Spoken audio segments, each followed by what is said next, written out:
Hello there, darlings. Welcome to the Clockwork Cabaret. They are old, they are not hip.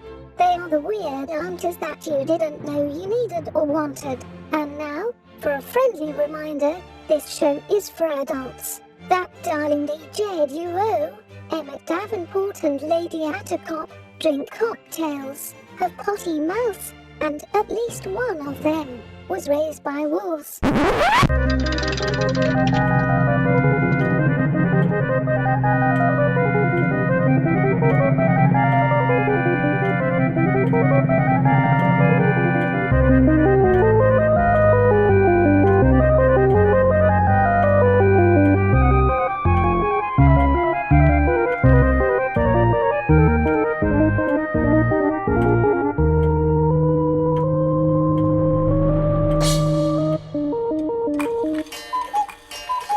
And with the sound of the cuckoo, you know that it is not at the time for the Clockwork Cabaret, as they have died.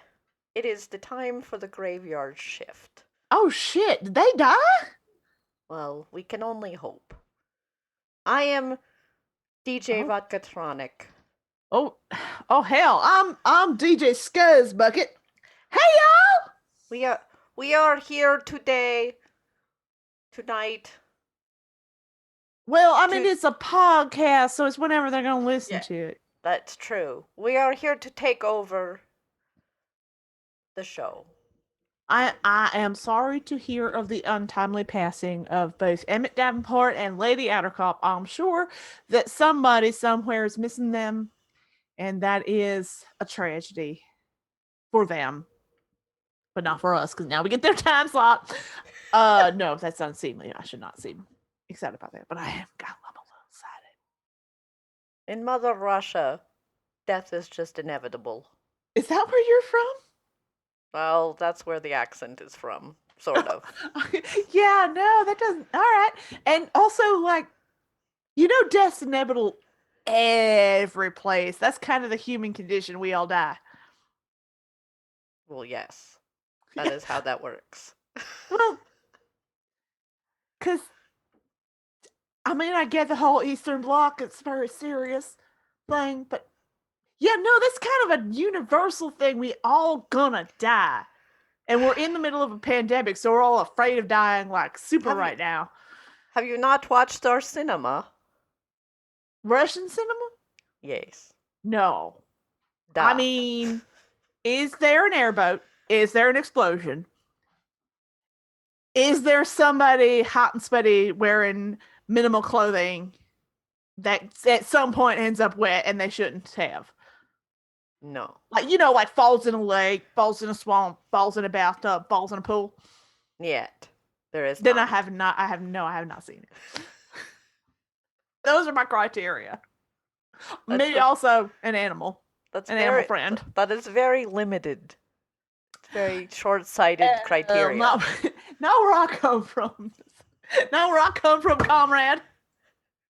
Look, I'm just saying, if you can't get an airboat or an explosion or an attractive person with muscles who falls into either a pool, a swamp, a lake, I don't know, a toilet, whatever they've got to fall into so that their clothes get all hot and clingy, Are you even making a movie? I don't know how long I can do this. Listeners, we had a bet that we were going to keep this up for as long as we could until one or the other of us made us break, and then I went all Blanche Devereaux on Emmett and broke it immediately. I was trying really hard, and you went off on that tirade, and now I can't. Yeah, there was no coming back for that. I can't. Also, I stand by my assessment that a movie is awesome if it has an airboat, an explosion, or somebody attractive that falls into a body of water. That is true. That is why I like that G.I. Joe movie. I don't remember. I don't remember anything else about that movie other than Byung-hun Lee being Storm Shadow in that pool of water fighting everybody. So, exactly. That's it. That's the only thing I remember. I mean, I'm sure there was an explosion or two, but do you care after Byung-hun Lee has been wet in a body of water? I don't care. Really not. That's why I watched Red 2 on slow for several 'Cause he's in- scenes. Yeah, he doesn't. I don't think he ends up in a pool in that He movie. doesn't. But he He's does just wear a suit. naked. Oh, he does get naked. He's naked, wearing a kimono. You're right. Never mind. He can be naked. He's naked first, and then he's in the kimono. That's And then he's in fine. a suit. I'm fine with that. I like Now him I'm in very the, I like him in the distracted. suit, honestly. Well, The yes, suit is- I also appreciate that suit too. Hold on, Yeah. we listeners, we're sorry. We're gonna have to pause the podcast for a moment while we think about that. What we think about Byung Hun Lee and everything. Yeah, just everything. An attractive man. He is. Yes. But yeah, so I am Emmett Davenport, and this is indeed the Clockwork Cabaret, despite everything to the contrary that just happened before that. I was gonna try and be funny. And then I ruined it with my talk of people falling into toilets. yes, Lady Attercop just totally... I mean, I could keep going. No, please don't. I'm good. It was just, oh, I was so trying to get in the zone of being nihilistic and Russian goth, and I just, DJ Vodka Tronic. yes, and I just couldn't do it when you're talking about airboats and explosions.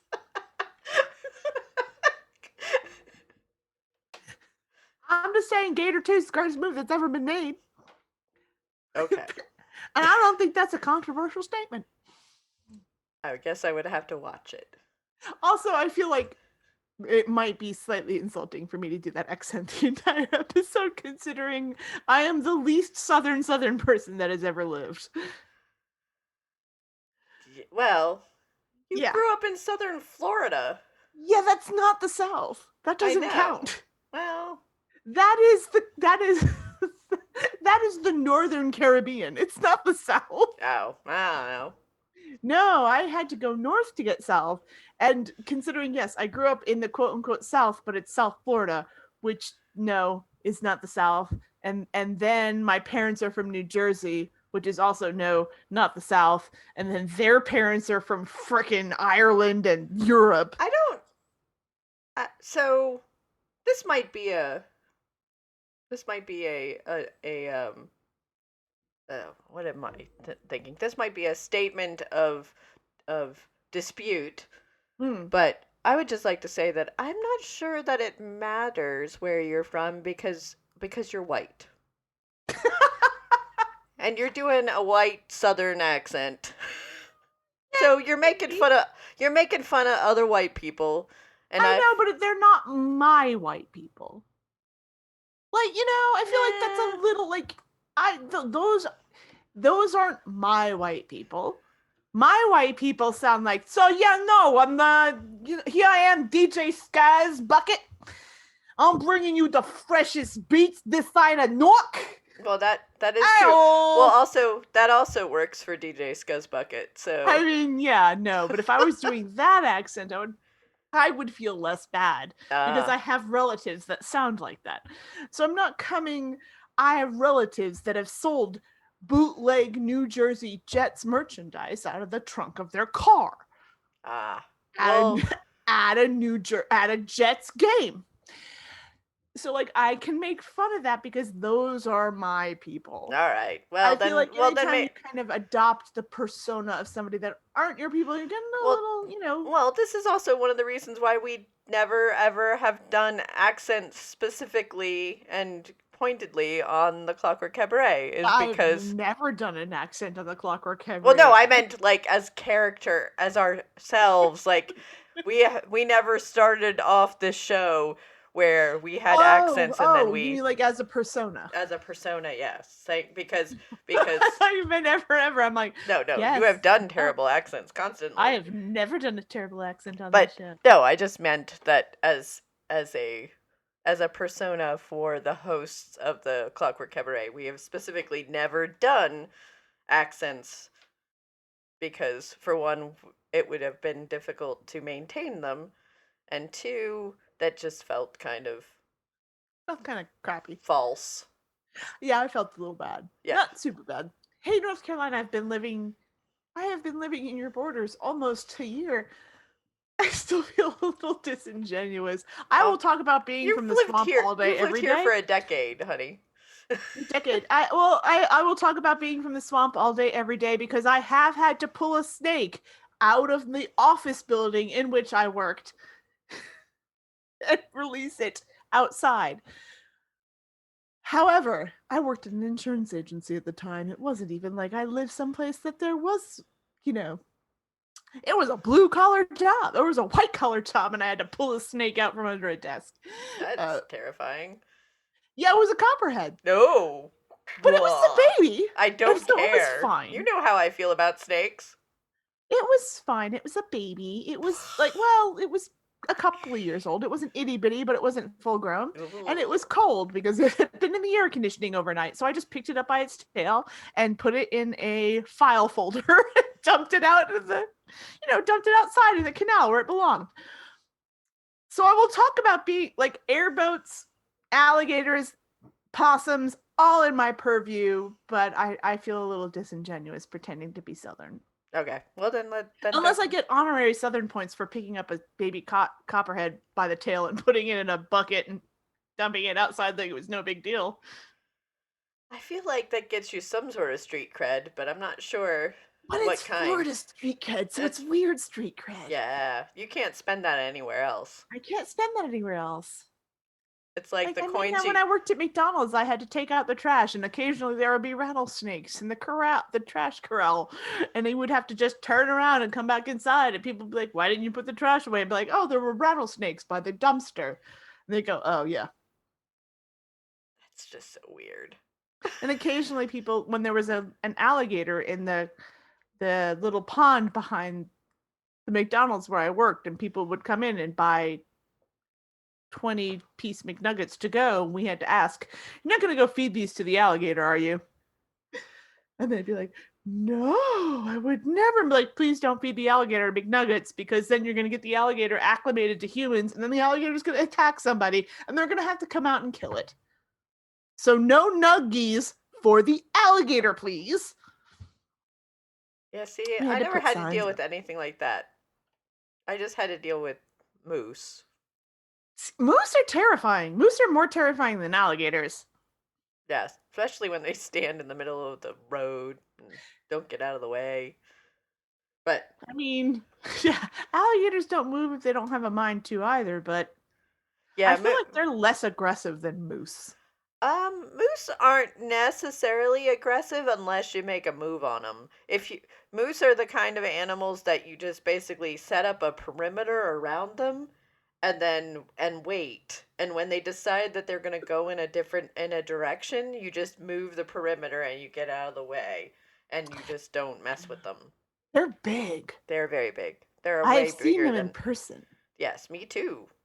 I saw it. I saw one that was in the road while I was walking to school and went, yeah. Wow, that is a moose. Like 20 feet from me. A copperhead or an alligator any day. I am less likely to die from them than a moose. Yeah. But that's all I had growing up. That's enough. Moose. Which wasn't even that often. It just very rare. Every now and then.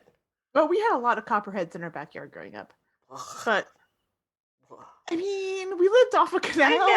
I know. You lived in the swamp. Ugh. I didn't live in the swamp. I lived in the suburbs. It's just the swamp got into the suburbs. Well, yeah, it's because the suburbs because of all the interconnected waterways. Well, because the suburb was built on top of a swamp. Yeah, because it all should have been the Everglades, and we just decided to pile up dirt and call it a subdivision. Yeah, that's just gross. I know, though. I will say I did live when I lived in Savannah. I did come across alligators. Yeah, because there is a stretch of road that's called Alligator Alley, and we have Alligator Alley in Florida too. It is I-70. This was a specific road that went into a nature preserve. For Florida, it was terrifying. the strip of land that crosses from the East Coast to the West Coast. Oh, yeah. and it goes through the Everglades. And Like there your- are big fences on either side of it to try to keep the alligators off the road. Because if you know anything about giant lizards, it's like they like to be warm. They do. And you know what heats up real good? Concrete. Big stretches of highway. Yep. Yeah. There was a story. Yeah. There's a lot of stories about people hitting alligators driving Alligator Alley in the middle of the night. That just seems. Why? Why are you gonna do that? Why are you gonna go that way? There's no reason. Just leave the alligators alone. Well, they're just trying to keep the alligators off the road. Right. You're gonna mess up your car. There was a story one time about it was some kind of experimental race car that they decided that they were going to test on Alligator Alley because it was Speed Racer? it's through the Everglades, so there's not going to be any cops. It's late at night and they could just get up to speed.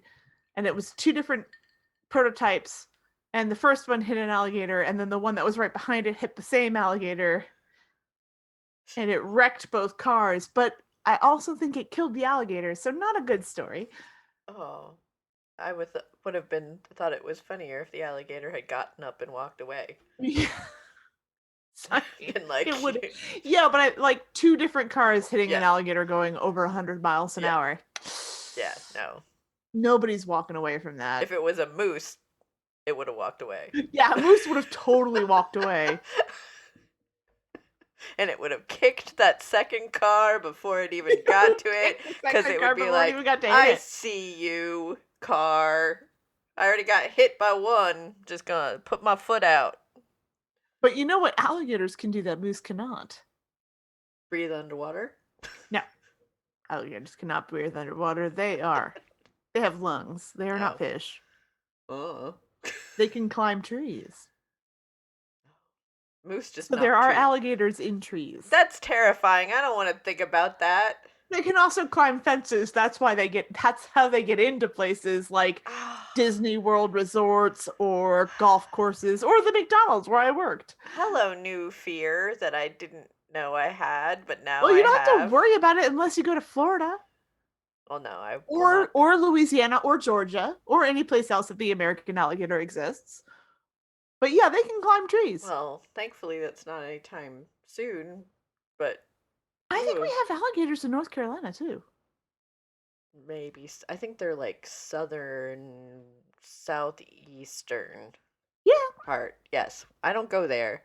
But if there's one thing that living in Florida has taught me, it's that if there's a connected waterway, an alligator can find a way. I don't want to have a new fear.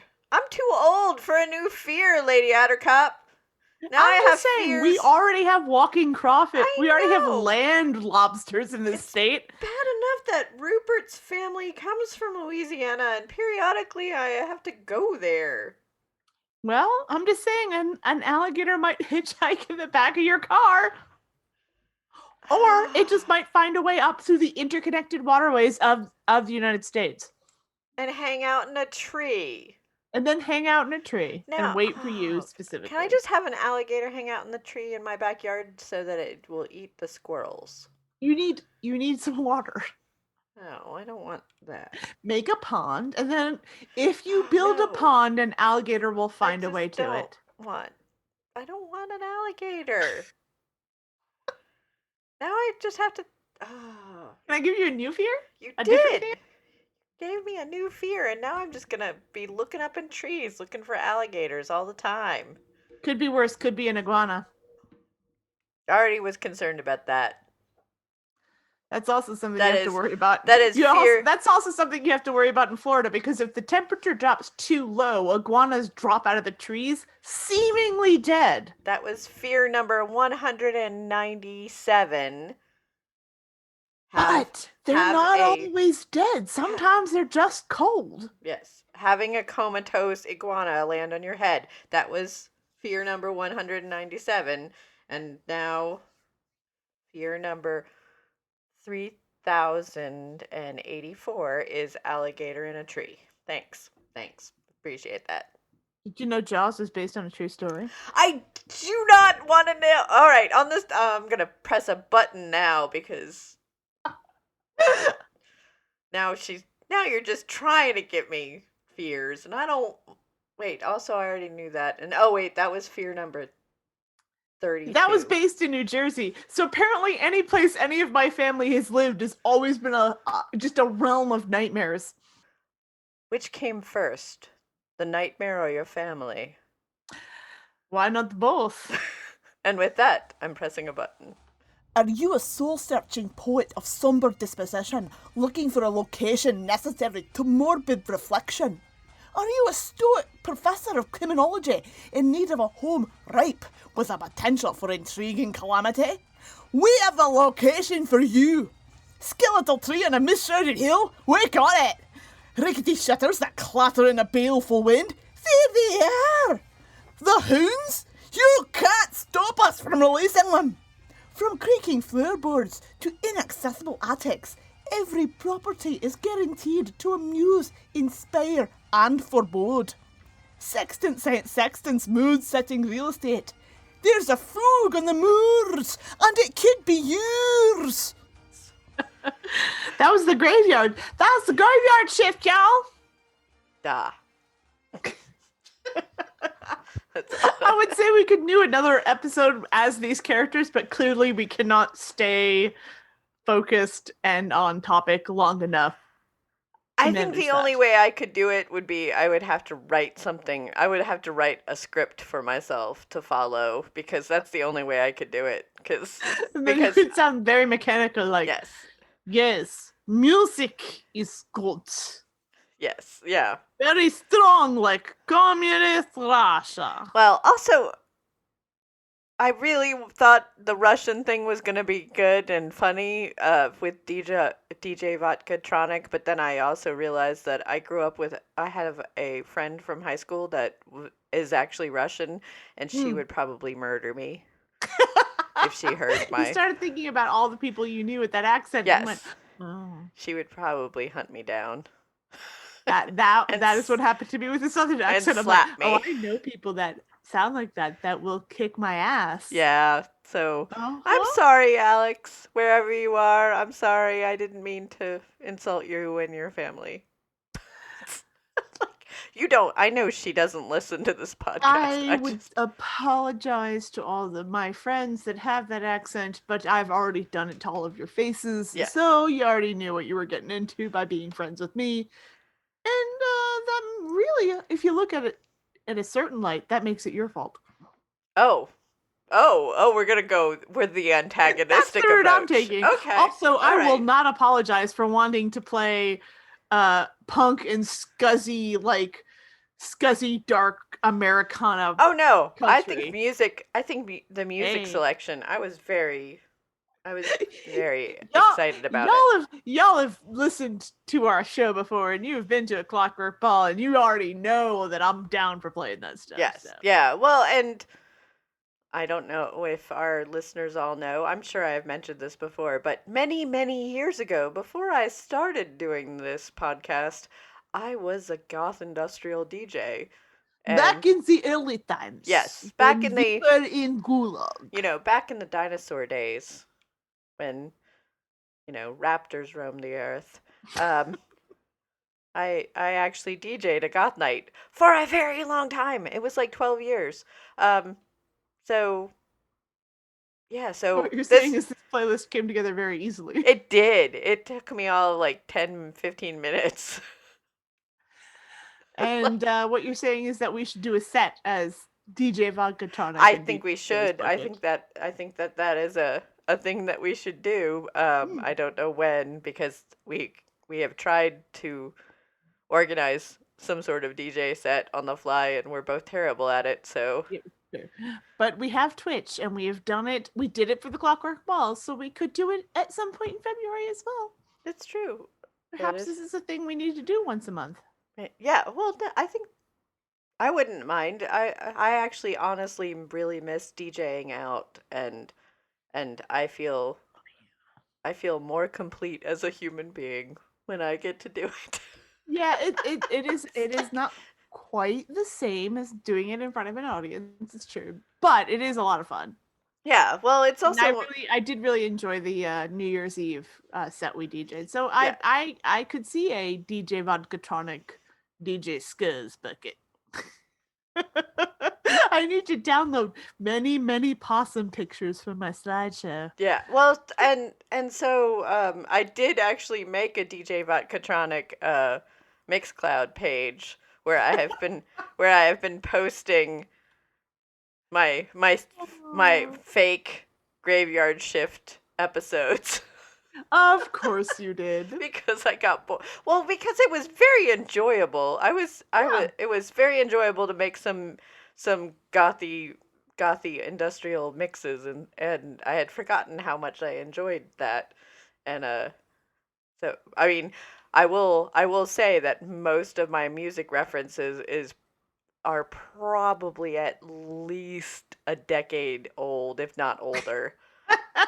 So they're so probably I older. am very much an old school, because if there is new music coming out of the goth industrial scene, I am not aware of it. When I don't know if you remember this, but like many moons ago, when you first taught me how to DJ, it was on a literal turntable. It was because I am old. It was a hybrid turntable CD rack, and I actually still have my CD books from Yeah. when we used to. Oh, I still have all our CDs. physically- I still have those turntables. I'm sure I Those- still have a turntable too. Those CD decks do not work on the turntables, but they work as turntables. It was a short-lived. Those hybrids. Oh, they were so good, but Yeah, they were fun though. but apparently they're very hard to fix.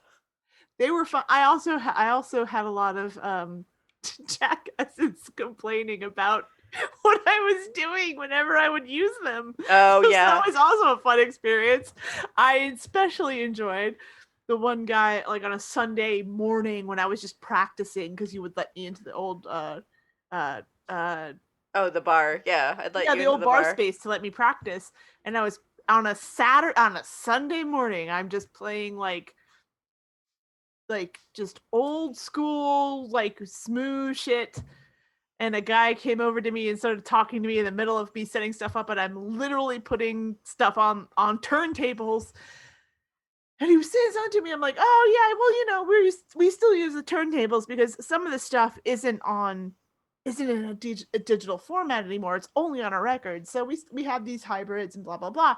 And he said, I'm sorry, I think you mean vinyl. It was like I'm in the midst of putting an actual physical record on the turntable and putting the needle in the groove, and I'm all like,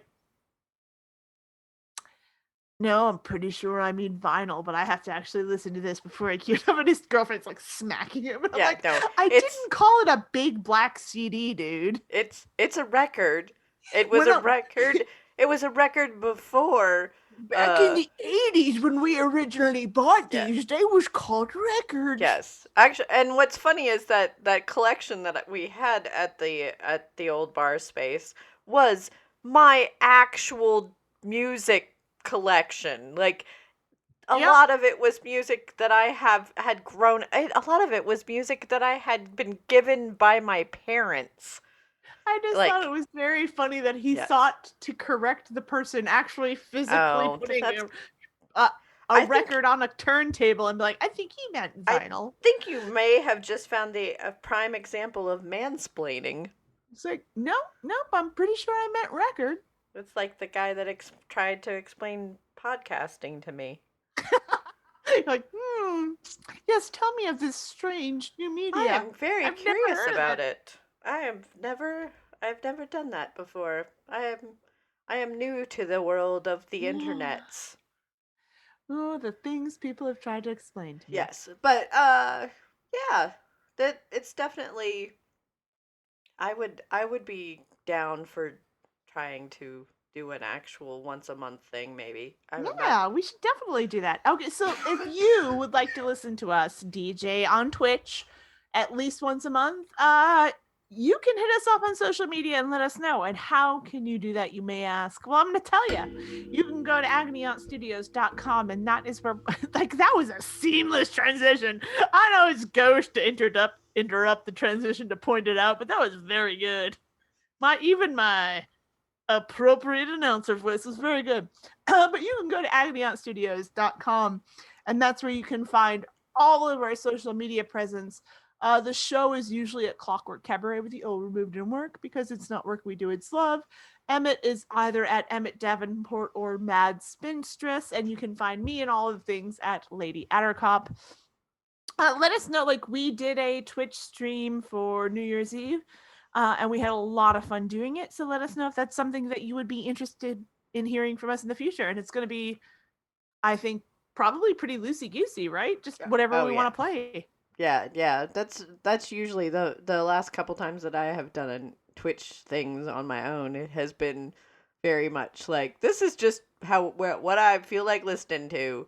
Yeah, I think last time I streamed anything, I called it No Gods, No Masters, No Genres. So it's a pretty good indication of how we're feeling. Yeah, let us know, because we would love to do that at least once a month or more. Yeah, well, if there's definitely some interest, if there's interest in it, we will gladly do it. If you want to hear. Actually, I'm gonna put out this DJ music challenge. Okay. Yeah. Here we go. So, if you would like to hear us DJ a specific genre for an hour, oh no, let us know what it is. Challenge us. I'm gonna say, go ahead, challenge us. Challenge us for an hour to play a certain genre of music. And we will give it a try. This may only be a challenge and fun thing for me to do, because I'm going to reserve the right to say no to certain. Oh genres. yeah, you can totally. I mean, like, if you say I want to hear your take on a gospel hour, I will know. Yeah, no, there's definitely some limits. There's definitely limits, but I definitely like the idea of, hey, you want us to give a chance at some British mod soul music from the 1960s. We will give it a shot. If you want to hear us try and spin some I don't know, ska for an hour, I will do that.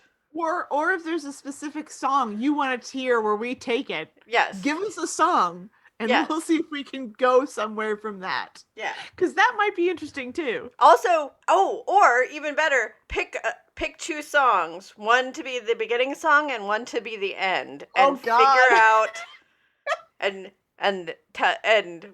we will get there, because that is honestly my jam right there. Yeah, or heck, just tell us what you want to hear, because we are very interested in kind of doing some more stuff. Like everyone else, we're getting a little stir crazy here in the friggin' pandemic. Yeah, and now I actually have weekends off from baking, so I am not working 7 days a week. So I have a little bit more. So what she's saying is she doesn't want free time. She wants you to fill it up with some meaningless crap. Hey, this is a meaningless crap. I like music. I enjoy music. Well, because honestly, if I'm not gonna DJ, if I'm not DJing, then I'm just gonna be playing World of Warcraft, and no one needs me to be doing that. I'm just gonna be playing Animal Crossing. I mean, and see how many sunken gardens I can create. Please save us from ourselves. Yes.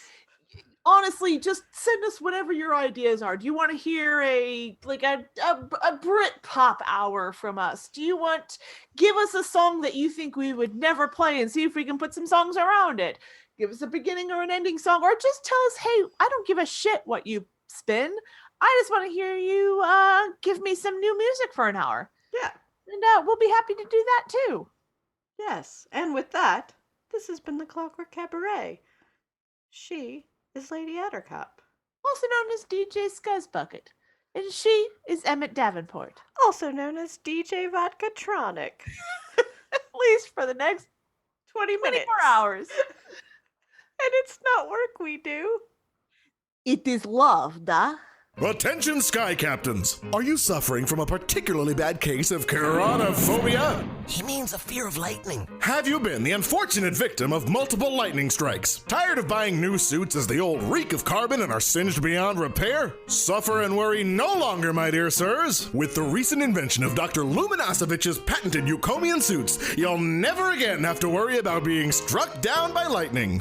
Light and comfortable and terribly easy to wear, Dr. Luminasovich's patented Eucomian suits are perfectly suited, if you'll pardon my pun, to a life in the skies. 110% guaranteed to prevent any and all human landfall of that most horrifying atmospheric discharge. And coming soon, top hat-mounted lightning rods. Patent pending.